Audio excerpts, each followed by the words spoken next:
మీ ఇంట్లో పాత బియ్యం ఉన్నాయా? అయితే అవి ఎన్నాళ్లు పాతవి? 1 ఏడాది, 2 ఏళ్లు, 3 ఏళ్ల వరకు ఓకే, కానీ 10 ఏళ్ల పాత బియ్యం ఉంటే మీరు తింటారా? ఇవన్నీ ఎందుకు అడుగుతున్నానంటే, ఇటీవలే థాయిలాండ్ ప్రభుత్వం 10 ఏళ్లుగా నిల్వ చేసిన 15,000 టన్నుల బియ్యం వేలం వేసింది. వీటిని గతంలో ఓ వివాదాస్పద పథకం ద్వారా అప్పట్లో రైతుల నుంచి మార్కెట్ ధర కన్నా ఎక్కువకు కొని నిల్వ చేశారు. అయితే ఈ బియ్యం నాణ్యతపై పలు సందేహాలు రావడంతో ప్రభుత్వమే రంగంలోకి దిగి ఇవి తినదగినవేనని చెప్పుకొచ్చింది. ఆ బియ్యాన్ని అమ్మేందుకు థాయ్ ప్రభుత్వం సన్నాహాలు చేసింది. ఆ బియ్యం నాణ్యమైనవేనని, సురక్షితమైనవేనని నిరూపించేందుకు ఆ దేశ వాణిజ్య మంత్రి పుమ్థామ్ ఆ బియ్యంతో వండిన అన్నం తాను స్వయంగా మీడియా ఎదుటే తిన్నారు. ఇంతకీ 10 ఏళ్ల కిందటి ఆ బియ్యం ఇప్పుడెలా ఉన్నాయి? అన్నేళ్ల పాటు నిల్వ చేస్తే బియ్యం ఏమవుతుంది? ఈ బియ్యం గింజలు ఇప్పటికీ బానే ఉన్నాయి. అవి కొంచెం పసుపు రంగులోకి మారి ఉండొచ్చు. 10 ఏళ్ల బియ్యం ఇలానే కనిపిస్తుంది అన్నారు. ఏదైనా బియ్యం బస్తాలోంచి బియ్యాన్ని తీసుకుని దాని నాణ్యతను తనిఖీ చేయొచ్చని పుమ్థామ్ మీడియాతో సవాల్ చేశారు. థాయ్ వాణిజ్య మంత్రిత్వ శాఖ, ప్రజారోగ్య మంత్రిత్వ శాఖ నిర్వహించే ల్యాబ్లో బియ్యాన్ని పరీక్షించి దాని ఫలితాలను మీడియాకు విడుదల చేసింది. తమ తనిఖీలో aflatoxin, deoxynivalenol, bromide ion, ethylene oxide లేదా ఇతర విషపూరిత రసాయనాలు కనిపించలేదని చెప్పింది.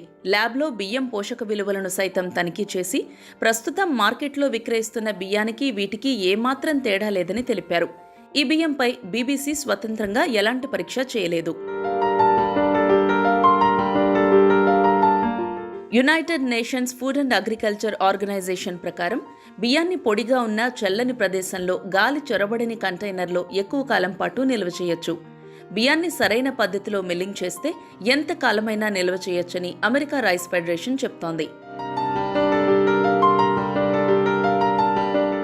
నిల్వ చేసే క్రమంలో దశాబ్దం పాటు పురుగుమందులను ఉపయోగించడం వల్ల బియ్యం విషపూరితమయ్యే ప్రమాదం ఉందా అని బీబీసీ ఎఫ్ఏఓను ప్రశ్నించగా, అన్ని రకాల మార్గదర్శకాలను పాటిస్తే ప్రమాదాలేవీ ఉండవని ఎఫ్ఏఓ సమాధానమిచ్చింది.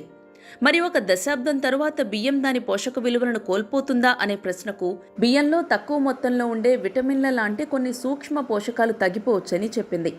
బియ్యంలో ఉండే అధిక పిండి పదార్థం అన్నం తినడం వల్ల కలిగే ముఖ్యమైన పోషకాహార ప్రయోజనాల్లో ఒకటని, అదే శరీరంలో శక్తిగా రూపాంతరం చెందుతుందని చెప్పిన ఎఫ్ఏఓ, బియ్యం ఎంతకాలం నిల్వ ఉంచినా అందులోని పిండి పదార్థంలో పెద్దగా మార్పులు వస్తాయని తాము భావించడం లేదని, అంతేకాక అది ప్రధాన శక్తి వనరుగా ఉపయోగపడుతుందని కూడా చెప్పింది.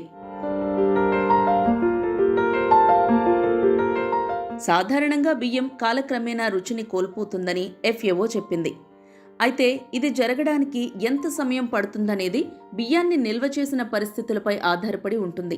థాయ్ టీవీ ప్రెజెంటర్ సొరయత్ సుతెస్స నచింద 10 ఏళ్ల పాటు నిల్వ చేసిన జాస్మిన్ రైస్ అంటే పొడవుగా సువాసనతో ఉండే ఒక రకమైన బియ్యం రుచి చూసి దాని రుచి తెల్ల బియ్యంలాగే ఉందని, తాను ఊహించినంత మృదువుగా సువాసనగా లేదని చెప్పారు. థాయ్ ఎన్నికల కమిటీ మాజీ సభ్యుడైన సోమ్చై శ్రీసుతియాకోన్ కూడా పాత బియ్యాన్ని తినడానికి ప్రయత్నించారు.